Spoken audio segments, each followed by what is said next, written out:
Amén. Qué bueno que estamos juntos nuevamente. Quiero saludar a todos, tomar un momento, saludar a los que están aquí en el servicio presencial. Y también queremos hablar a la cámara y decir bienvenidos todos que están viendo en línea. Que Dios les bendiga. Los amamos, les queremos mucho. Qué bueno que están aquí con nosotros esta semana. Ya estamos entrando en los últimos de julio y entrando en agosto, ¿verdad? ¿Quién pensaría que en enero, cuando escuchamos la palabra profética, que vamos a pasar por todo lo que hemos pasado? Pero Dios ha sido fiel, Dios es bueno y nuestro anhelo es conectarnos y verlo tal y como es. Entonces yo quiero invitarles este domingo y esta semana vamos iniciando una nueva serie que se llama El Hijo de Dios, el Hijo del Hombre, o el Hijo de Hombre, el Hijo de Dios. Vamos a orar. Te damos gracias, Señor, por esta mañana. Gracias por cada persona que está viendo en este momento. Yo los bendigo, Señor, que tú vas hablando en nuestros corazones a través de tu palabra, a través del Espíritu Santo. Decimos bienvenido, Señor, en nuestras vidas. Y todos los que están de acuerdo dicen amén. Amén. Pues toma su Biblia y como todo este año estamos viendo Juan 20:20.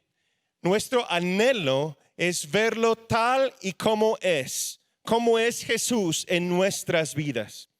Este año estamos enfocándonos en esa palabra profética que el Señor nos dio a partir de enero de 2020. Estamos viendo en cada serie algo que Jesús nos dijo o algo que es parte de su carácter, lo cual que nosotros deseamos y anhelamos ser más como Él. Y mientras que estaba platicando con mi esposa y estamos orando por el siguiente mes y vamos caminando por fe, tanto aquí en el local y ahí en línea, seguimos en línea, todo lo que estamos haciendo de forma distinta como ministerio, sentí este llamado, por decir en mi corazón, hablar del carácter de Jesús, hablar de cómo es Él. Entonces, si estudiamos la palabra de Dios, podemos ver, hay dos maneras en cómo Jesús se presenta a sí mismo a sus discípulos y cómo es representado en la Escritura. Una forma es como el Hijo de Hombre y otra forma es como el Hijo de Dios. Entonces, durante esta serie vamos a estar viendo cómo es Jesús en cada aspecto y qué significa esas dos frases. Hoy, si están tomando notas, estamos hablando acerca de Hijo de Hombre. Jesús es el Hijo del Hombre. La expresión Hijo de Hombre o Hijo del Hombre es mencionada más de 80 veces solamente en el Nuevo Testamento. Y esa expresión es la más utilizada para dar referencia a Jesús de Nazaret. Jesús lo usa unos 66 veces cuando habla acerca de sí mismo en los evangelios. Es una frase distinta, ¿verdad? Pero la pregunta para nosotros es lo siguiente: ¿qué significa esa frase, Hijo de Hombre? ¿Y por qué Jesús lo usa cuando habla de sí mismo? ¿Y qué significa para nosotros hoy día? Pues principalmente tiene dos significados. Si estudiamos el Antiguo Testamento, estudiamos la ley y los profetas, cuando llegamos a través de las enseñanzas y las profecías de los profetas y llegamos a cuando Dios habla a Ezequiel. Ezequiel usa la expresión Hijo de Hombre 93 veces. Un poquito de historia.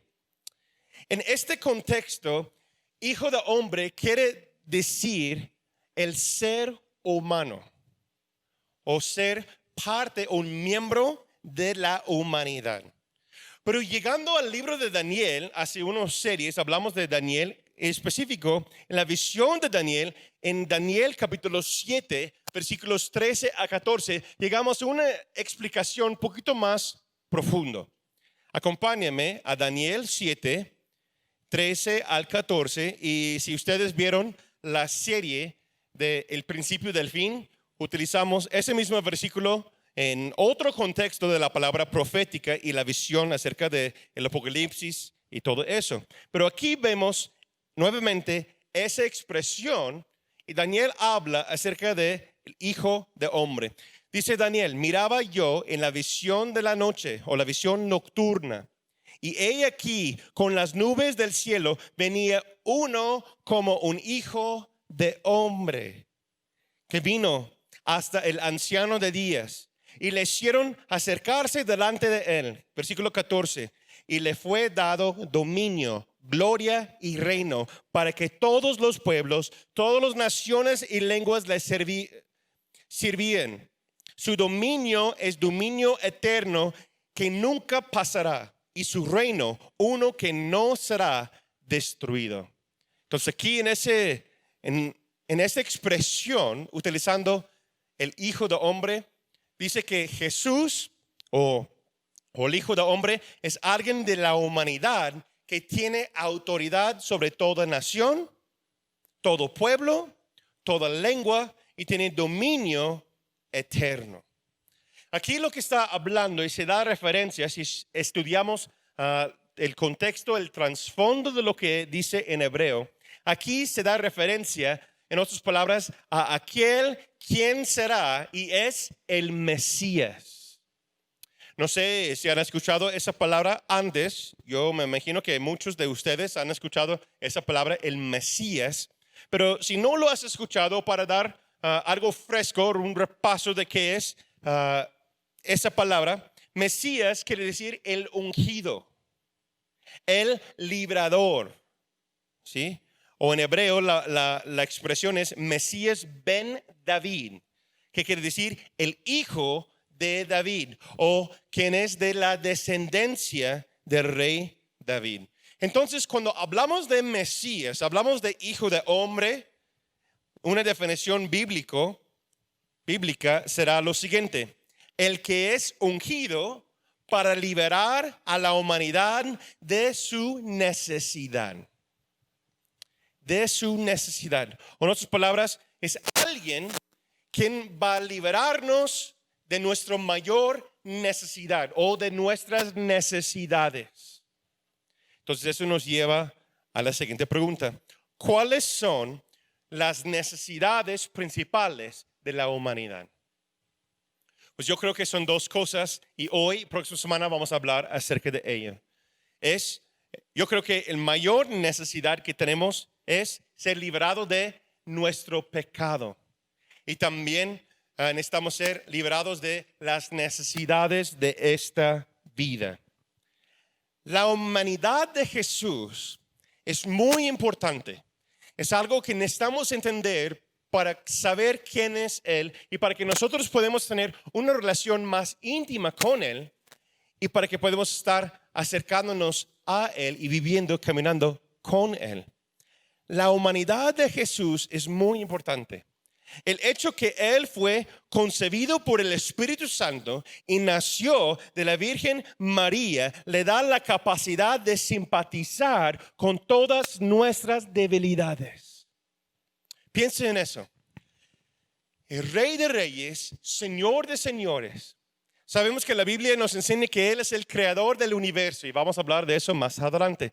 Pero Él se disfraza, por decir, se pone a sí mismo carne. Y Él que no tiene necesidad, nace y toma necesidad por causa de nosotros. ¿Por qué? Porque nosotros estamos en y con grandes necesidades. Si usted cree que no tiene necesidad, al terminar este mensaje, estoy casi seguro que puede identificar con una de las necesidades o áreas de la necesidad principal que tenemos como humanidad. Entonces yo los invito que piden al Espíritu Santo que habla y abre su corazón, abre su mente para que nosotros podamos ser la iglesia que Jesús quiere y para que podamos conocer a Él, el Hijo del Hombre, de una forma más sincera y íntima. Si vemos lo que dice Hebreos 4, versículo 15, estamos hablando que Jesús puede simpatizar con todas nuestras debilidades. Dice el escritor de Hebreos 4, versículo 15. Porque no tenemos un sumo sacerdote que no puede compadecerse de nuestras debilidades, sino uno que fue tentado en todo según nuestra semejanza, pero sin pecado. Entonces, en otras palabras, vemos que Jesús vivió como hombre para que puede tener esta relación con nosotros y entender a cada uno de nosotros, pero sin pecar. Él era un hombre perfecto que vivió sin pecado, pero vivió bajo las normas, por decir, o el ambiente de esta tierra. Como hemos visto anteriormente en otras series este año, que Satanás tiene dominio de la tierra. Y Jesús no se entregó a Satanás, pero se sometió, se quitó una parte de su deidad, por decir, su reinado, se bajó de su trono y entró bajo las mismas normas que usted y yo vivimos. Y él vivió bajo de esas circunstancias, el trabajo, el sudor, el sangrar, tener relación con sus papás, ¿sí? Someterse a la autoridad de un papá y una mamá. Y después falleció su papá y tuvo que cuidar a su mamá como hijo primogénito. Tenía medios hermanos. ¿Sí? María tuvo otros hijos con José y entonces tenía esa relación y cuidar sus hermanos menores, y tenía ese sentir, dice, como simpatizar, caminar en y con las mismas cosas que usted y yo pasábamos, el hambre, necesidad. Y siendo humano, como dice aquí en Hebreos, no pecó. Y esto significa que Él es el único quien nos puede redimir. Pero dices, pastor, pero yo tal vez no necesito un salvador o alguien que me redime. Nuevamente yo les invito que escuchen este tema para que podamos hacer una autoinspección de ver cuáles son realmente nuestras necesidades principales. Segundo Corintios 5:21 dice, al que no conoció pecado, por nosotros lo hizo pecado, para que nosotros fuésemos hechos justicia de Dios en él. Eso es clave. Él no conoció el pecado, pero cada uno de nosotros sí. Nacimos en el pecado. Yo creo personalmente uno de las mayores necesidades que tenemos como seres humanos es ser liberados de nuestro pecado y purificado de nuestros pecados. ¿Sí? ¿Qué es el pecado? Entonces yo tengo una explicación sencilla, que el pecado es cualquier cosa que nos aleje de Dios. Pero si vamos a entender bien cómo es el pecado y cuál es la situación de la humanidad, necesitamos entender la diferencia entre el pecado y los pecados. ¿Sí? Son dos cosas distintas. ¿Cuál es el pecado? Pues desde Adán, en Génesis, vemos que el pecado principal de la humanidad es la desobediencia. Dios dijo que no debes comer de tal árbol. Ellos lo hicieron, desobedecieron a Dios y entró el pecado por la primera vez al mundo. Entonces, cada generación, cada ser humano, cada uno de nosotros nacemos en este mundo pecaminoso, ¿sí? Un mundo corrupto. Por eso hay que trabajar. Por eso hay insectos. Por eso hay mosquitos y estamos en la temporada de moscas y mosquitos, ¿verdad? Mi hijo me decía el otro día, ¿y por qué existen los mosquitos? Y dijo, porque pecamos y entró la maldición a este mundo, ¿sí? Por eso hay enfermedades, por eso estamos pasando por lo que estamos pasando durante ese tiempo de pandemia y todo eso. ¿Por qué? Porque el pecado entró al mundo y hay muchas formas de ver las enfermedades y vamos a hablar de eso más próxima semana. Pero el principal es que Dios mandó a su Hijo, el Hijo del Hombre vino para liberarnos de nuestro pecado. El razón en por qué estamos destituidos de la gloria de Dios, como dice la palabra de Dios, estamos apartados de la obra y la voluntad de Dios. Pero su deseo, su gran anhelo, su voluntad es que cada uno de nosotros podemos llegar al arrepentimiento y recibirlo y aceptarlo como Salvador y Mesías, el ungido que libera de todo maldad y todo pecado. ¿Cuáles son eso es el pecado? Entonces, ¿cuáles son los pecados? Los pecados son nuestras fallas aún después que fuimos liberados. Usted y yo no somos perfectos como Jesús. Por eso necesitamos depender de la persona del Espíritu Santo y vamos acercándonos más y más a Él. Y eso se llama el camino de la santificación. Mi esposa habló de eso la semana pasada. Entonces tenemos dos asuntos aquí. Necesitamos ser primeramente liberados de nuestro pecado, ¿sí? Nuestra desobediencia. La humanidad carga con eso y nos hace separados o nos separa de Dios. Y también necesitamos ser purificados de nuestras faltas, nuestras fallas que se llaman pecados al diario. Por eso dice la palabra de Dios, sus misericordias son nuevas cada mañana y nos lleva a gloria en gloria. Es que yo lo veo de esta forma. Mi esposo ha dado ese ejemplo, lo damos en consejería muchas veces. Es como cuando hay algo que sabemos que Dios no lo agrada en nuestras vidas, queremos tratar este asunto. Sí, eso es la diferencia de pecado y los pecados. Muchas veces sabemos que estamos fallando a Dios o tenemos una convicción que eso no debo hacer, ¿verdad? Y cortamos una hoja del árbol, mal carácter, la mala forma de expresarme, algo que no debo ser, lo hago, ¿verdad? Y corregimos ese detalle, pero no llegamos al raíz.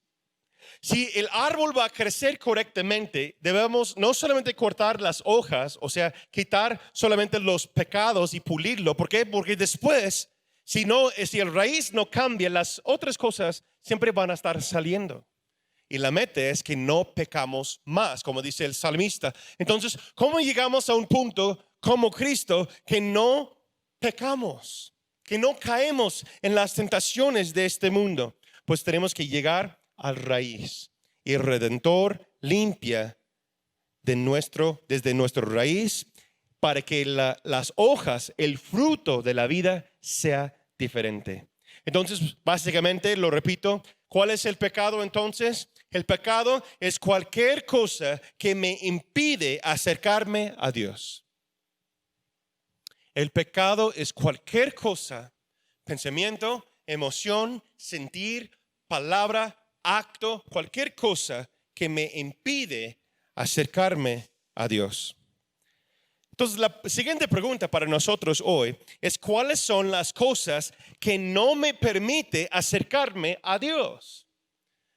Recuerda que estamos hablando en este año 2020 que deseamos verlo tal y como es. Queremos tener a Jesús en nuestras vidas tal y como es. Y queremos ser una iglesia intachable, ¿sí? Una iglesia purificada, sin mancha, como dice la Escritura. Entonces yo los invito que estudien en su estudio personal las obras de la carne. Y Pablo nos dice cuáles son las cosas que no le agrada a Dios. Se encuentra en Gálatas capítulo 5, versículos 19 a 21. No tengo tiempo para leer todos los versículos y es una lista de las obras de la carne que no agrada a Dios. Pero en mi estudio, si ves esta lista de expresiones de nuestra carne, se puede caer en uno de 7 áreas en nuestras vidas. De hecho, en los Proverbios, vamos a leerlo, acompáñenme a Proverbios 6, versículos 16 a 19, dice que hay 7 cosas o 7 áreas que Dios odia y no le gusta. Dice hasta una palabra muy fuerte que aborrece, ¿sí? Dice 6 cosas aborrece Jehová y aún 7 abomina su alma. Son palabras fuertes, pero las obras de la carne, toda esa lista cae en uno de esos lugares. ¿Me acompañan? Qué bien. Vamos a hacer una autoinspección y vamos a ver qué dice la palabra. Proverbios 6, 16 a 19. 6 cosas aborrece Jehová y aún 7 abomina su alma: los ojos altivos, la lengua mentirosa, las manos derramadoras de sangre inocente, el corazón que maquina pensamientos inicuos, los pies presurosos para correr al mal, el testigo falso que habla mentiras y el que siembra discordia entre hermanos.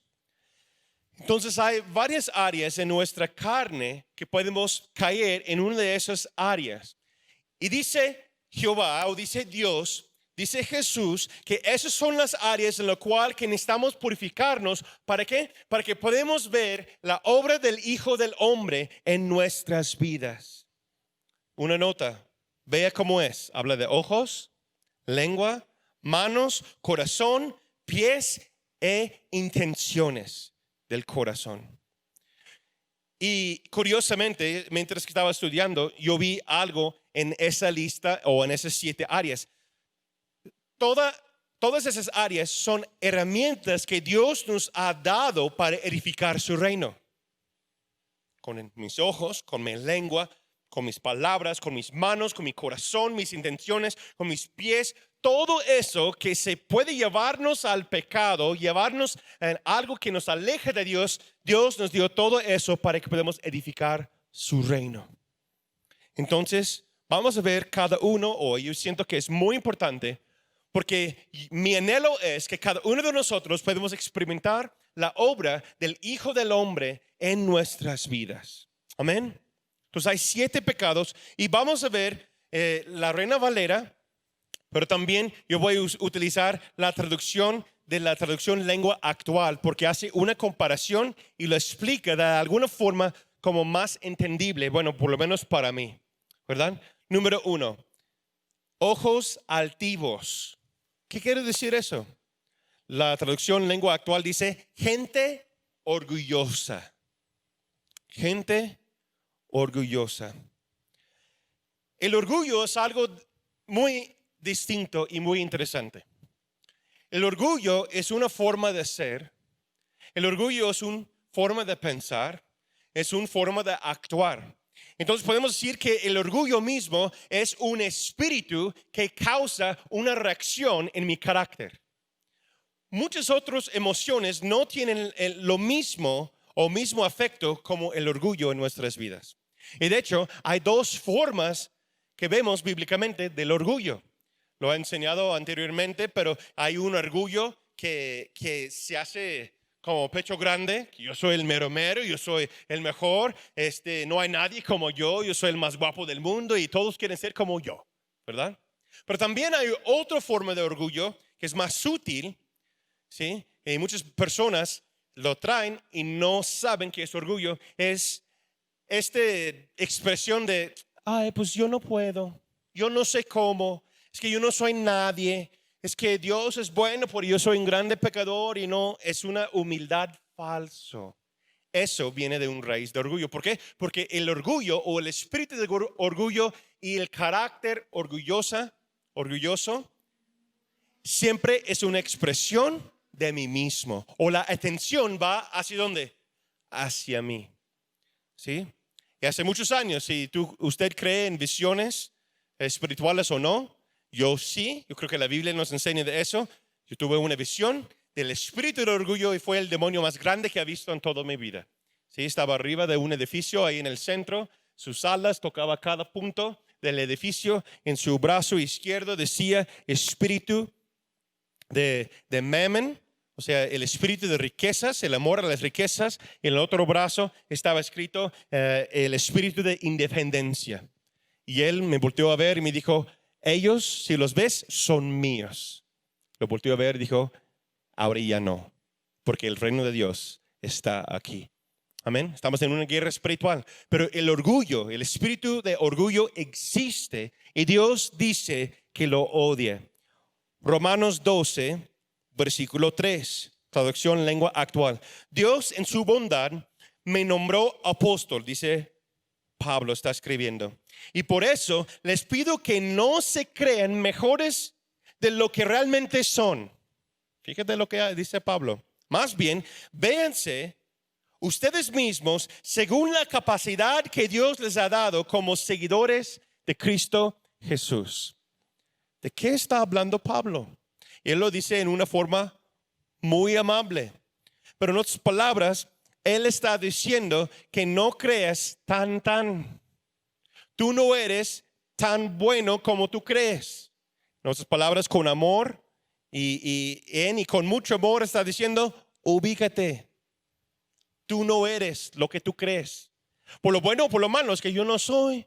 Pues tú no eres lo que dices que eres. Ubícate. Súbete al lugar donde tú debes estar, ubíquete bien y haz las cosas como debes hacer. O si eres bien creído, pues bájale tantito y véelo como Dios te ha puesto en la casa, como Dios te ha puesto en el reino.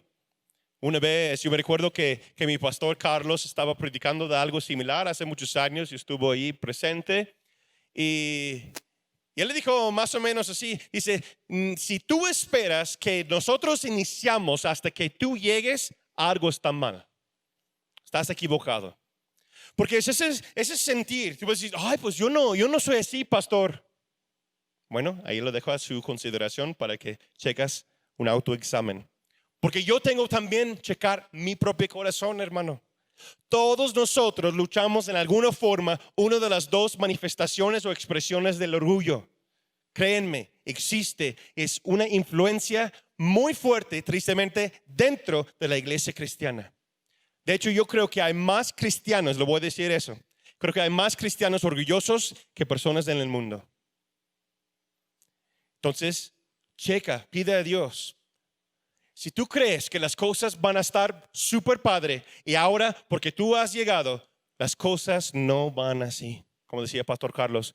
Y yo lo he dicho de esta forma, es más importante lo que soy parte de que el papel que tengo. Entonces necesitamos entender que tú y yo somos parte de algo mucho más grande. Sí, mi papel es algo importante, pero si yo no lo hago, alguien más va a tomar mi lugar. Si yo no predico la palabra, Dios va a hablar a alguien más que lo va a predicar, que va a obedecer. Lo ha dicho por años. Dios no me necesita para avanzar su reino. La iglesia local no te necesita para avanzar lo que tiene que hacer. Sí te queremos, Dios sí nos quiere, pero no depende de nosotros, porque Él es Dios. Amén.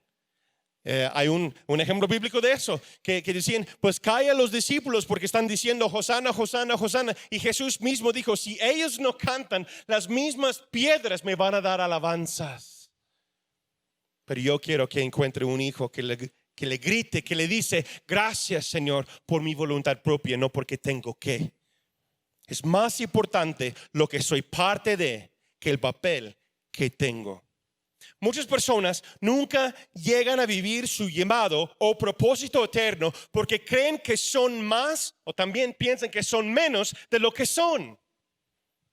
Los digo en amor, como decía Pablo, ubícate.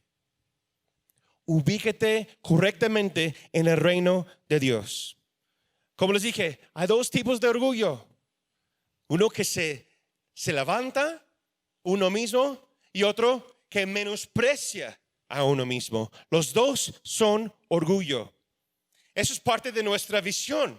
Atacar ese espíritu que ataca nuestra ciudad León, ataca nuestra iglesia, ataca a todo cristiano. Por eso es parte de la visión de nuestra casa espiritual, nuestra iglesia, Gente en la Roca. Conocer a Dios, seguir sus pasos, encontrar su propósito.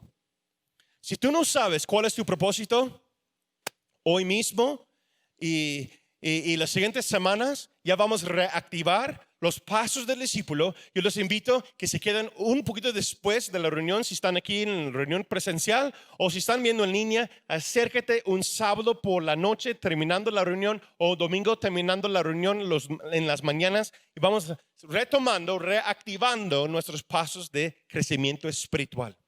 Nosotros creemos que cada uno tiene un propósito eterno y necesitamos ubicarnos correctamente en el reino de los cielos. Si usted no lo ha experimentado, no sabes de lo que estoy hablando, pues yo los invito. Darnos un comentario, escríbenos un inbox o mándanos en el WhatsApp o Messenger, en nuestras redes sociales. Pide informes y vamos y queremos caminar contigo para que encuentres tu propósito eterno en Dios. Cada uno de nosotros lo tenemos. La vida es demasiado corta para no vivir correctamente y ubicado en el reino. Número 2, la lengua mentirosa, o la traducción actual es gente mentirosa. Dios lo aborrece. ¿Qué es la mentira? Pues básicamente es lo siguiente: cualquier palabra o pensamiento que no es verdad. Sencillo, ¿no? Eso incluye mentiras blancas y exageraciones. Ay, ay, ay. Muchas veces vemos una mentira blanca como no es algo malo. ¿Por qué? Porque nuestra intención es cuidar la integridad de alguien. No, es como cuando la esposa te dice, hombre, oye, mira mi amor, mi nuevo vestido, ¿me veo gorda con eso? Pues ¿qué le digo, verdad? No, mi amor. Y en tu mente dices, caray. ¿Sí? Hay formas amables para decir cosas. Nada más un ejemplo, perdónenme señoras y esposas. Es lo primero que piensa yo como hombre, ¿verdad? Es como cuidar o tratar de cuidar a alguien, no lastimarlos. Dice la palabra de Dios que una verdad, dicho con el amor, pero es verdad, es mejor que una mentira dañosa de un enemigo. Dice que es mejor una verdad de tu enemigo que una mentira de tu amigo, ¿verdad? Entonces, es algo, yo confieso también, es algo que yo he luchado. Sí, hubo una etapa en mi vida cuando yo tenía muchas exageraciones. No, que era como 1000. Cuando dice mi esposa, que era como unos 20, ¿no? ¿Verdad? ¿Cuántas personas fueron a la reunión? No, como unos 200, como unos 50, ¿no? O cosas así, ¿no? Y hay que cuidar esas áreas. ¿Vamos a ir al infierno? Pues dice la palabra de Dios que Dios tiene un lugar para todos los mentirosos. Pero es una área de nuestras vidas que tenemos que cuidar. Y Dios me dio esa convicción. El Espíritu Santo me habló duro hace unos años. Y cada vez en cuando sí me sale una exageración de algo que es para que escuchen más padre la historia. Y hay algo aquí que dice, oye, así, no. Y lo corrijo. Mis amigos me conocen. Y a veces me sale una exageración y digo, no es cierto. Es que fue más o menos así. ¿Verdad? Hay que ser honestos con nosotros mismos, honestos con Dios, honestos con nuestra familia, con los amigos y decir las cosas tal y como son. No hay que mentir. ¿Por qué? Porque cuando mentimos solamente muchas veces es para justificar a nosotros mismos, justificar el pecado. Y Dios odia la mentira. ¿Por qué? Porque no quiere justificación. La única justificación que Dios quiere en nuestras vidas es a través del Mesías. Es la única justificación que realmente nos sirve, a través del Hijo del Hombre. Número 3, manos que derraman sangre inocente. La traducción actual es gente violenta. Yo quiero hablar, obviamente, está hablando del aborto. Y a mí me asombra, me sorprende cuántos cristianos hoy día están callados acerca del aborto. Y hasta incluso cuántos cristianos apoyan ciertos niveles o áreas del aborto. Yo creo, hermanos, que la palabra es sencilla y directa y dice que Dios odia a aquellos que sus manos derraman sangre inocente. Entonces el aborto es un ataque contra la humanidad. Por eso Dios lo odia. El aborto es un ataque contra la familia. Y si nosotros quedamos callados como iglesia, el Satanás toma lugar en nuestra sociedad, en nuestra cultura y dice que todo está bien. No hay más muerte, no hay más homicidio que existe, millones más que el holocausto de los nazis a los judíos. Millones de bebés se han sido abortados voluntariamente por sus propias mamás, arrancados del vientre en el nombre de libertad. Es uno de los engaños de Satanás más grandes, yo creo, de nuestra generación. Hay muchos, pero ese es uno de los mayores Es un ataque contra la familia. Escuché a alguien una vez que dijo, un pastor estaba comentando y escuché unos comentarios de él y decían, ¿por qué nadie puede encontrar la cura para COVID-19? Y ese pastor dijo, porque lo abortaron hace muchos años. Ese doctor, esa enfermera que tenía la idea y la cura, los dones de Dios para sanar nuestra generación, ya no está aquí porque su mamá lo abortó, su papá tomó la decisión de quitar su vida. Pero aquellos que fueron abortados, y habló un poquito de una visión que tuvo mi papá cuando el Espíritu Santo llevó a mi papá al cielo.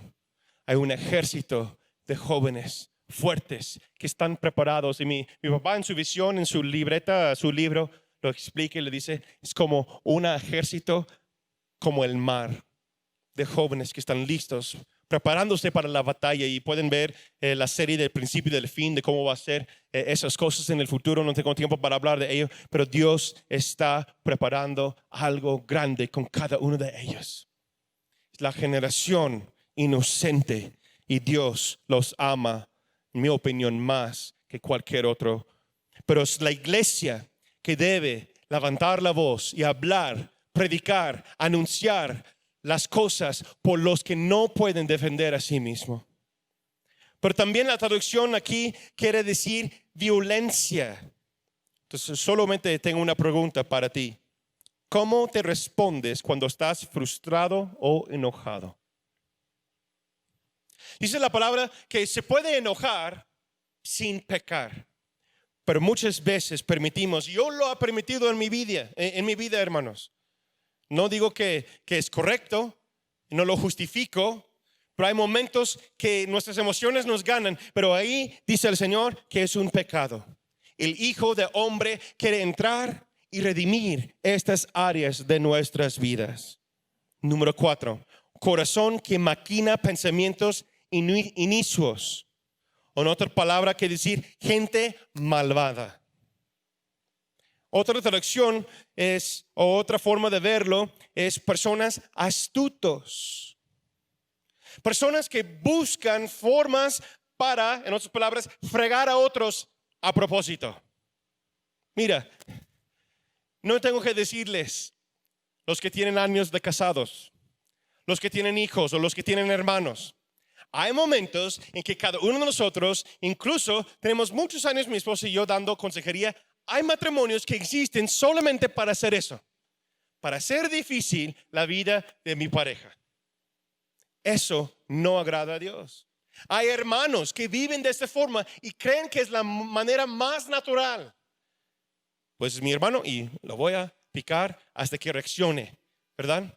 En otras palabras, eso está diciendo como presionar botones hasta que tengo una reacción. Ese tipo de corazón, ese tipo de pensamiento, dice corazón que maquina pensamientos, ¿sí?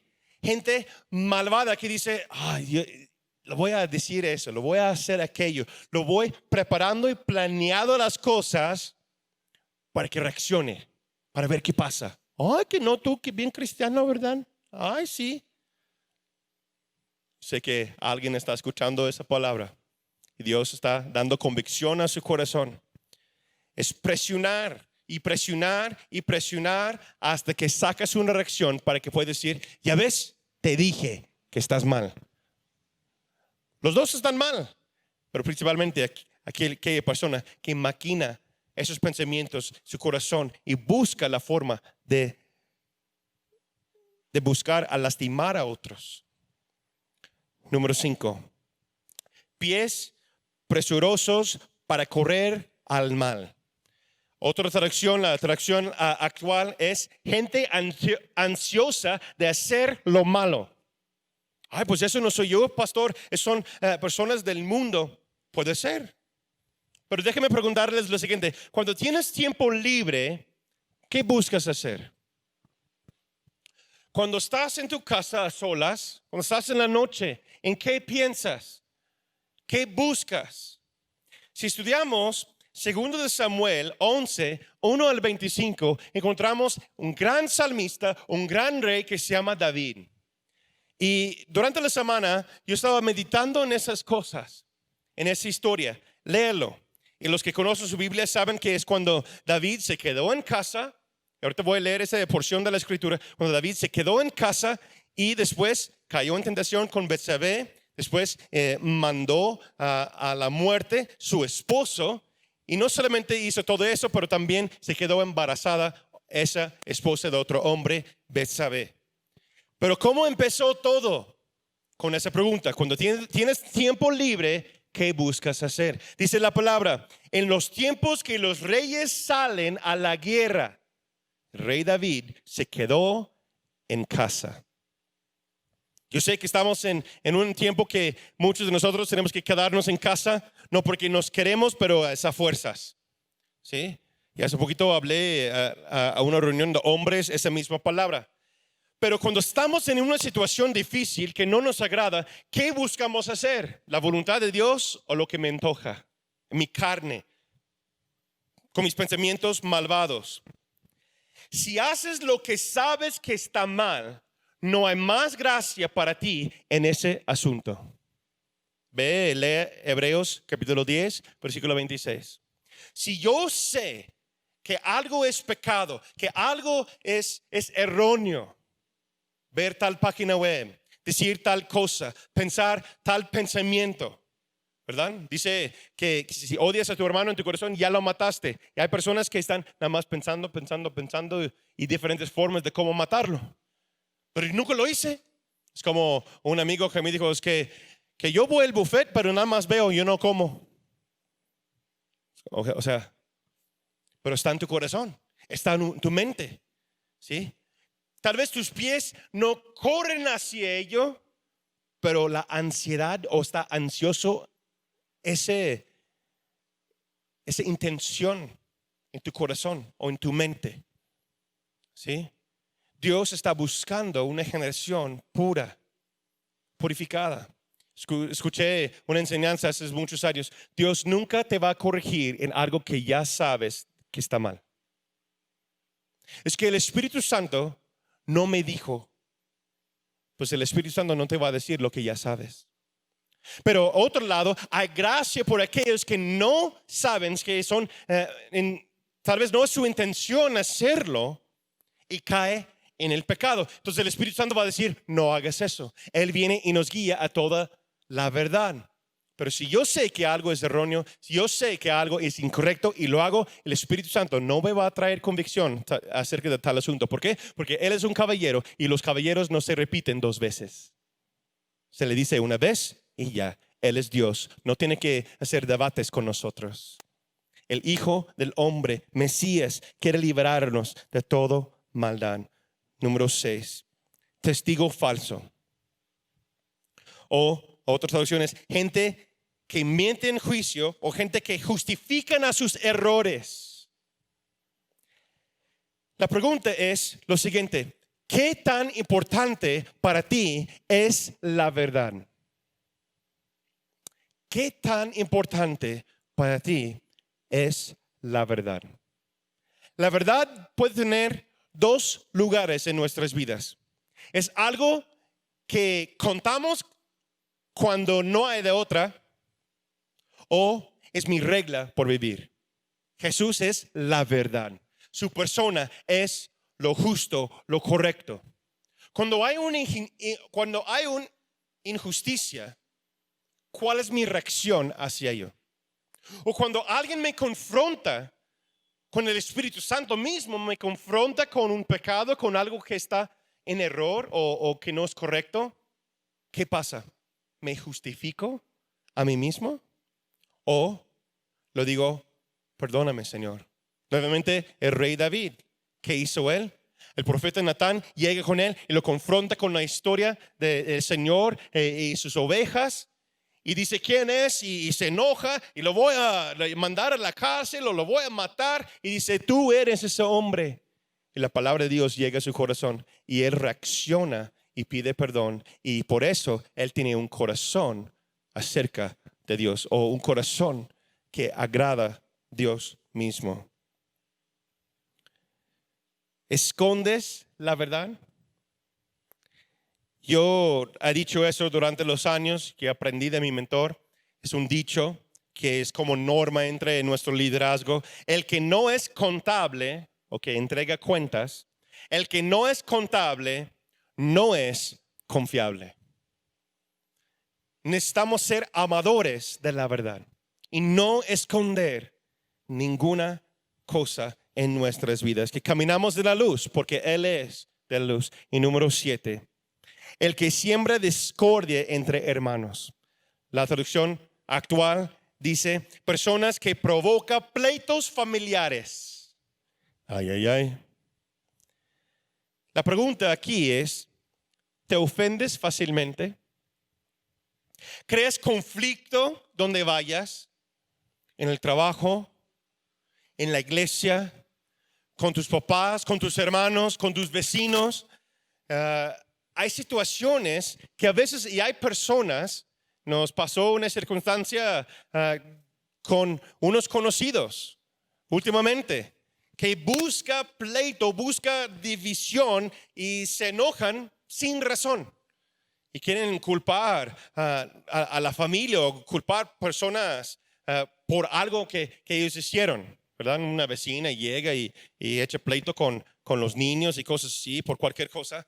Y esos tipos de caracteres, esos tipos de personas, nada más trae destrucción. Y Dios no quiere eso en nuestras vidas. Cuando estaba meditando sobre eso, yo estaba pensando acerca de una canción que yo tenía hace muchos años que se llama Tornado.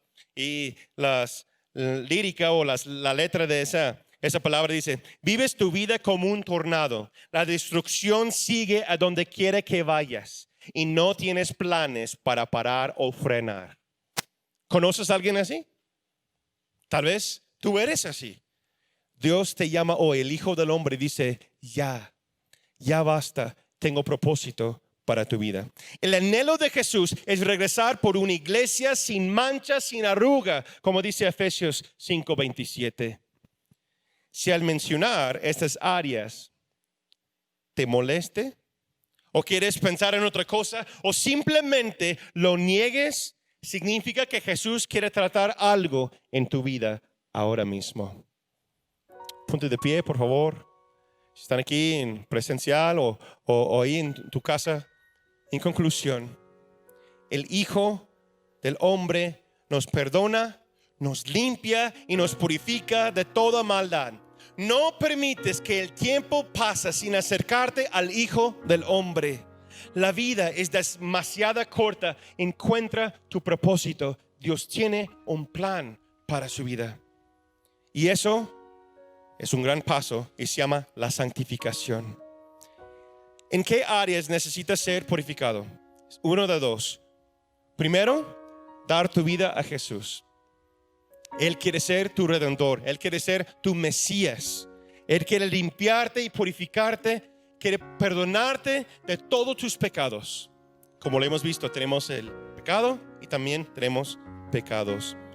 Número 2, invita al Espíritu Santo a entrar y limpiar diariamente tus pecados, tus fallas de carácter.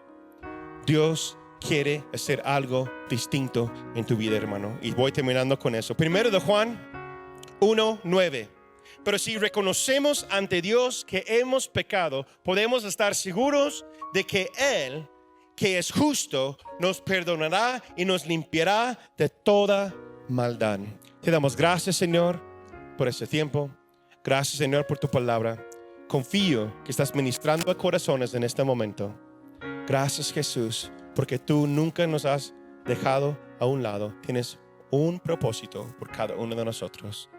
Te amamos, Señor, en el nombre del Padre y del Hijo y del Espíritu Santo. Los que están de acuerdo dicen amén, amén. Danos un comentario, danos mándanos un mensaje, un inbox. Estamos aquí, estamos a sus órdenes, estamos orando por ti. Te amamos, te queremos. Que tengas una excelente semana. Que Dios les bendiga.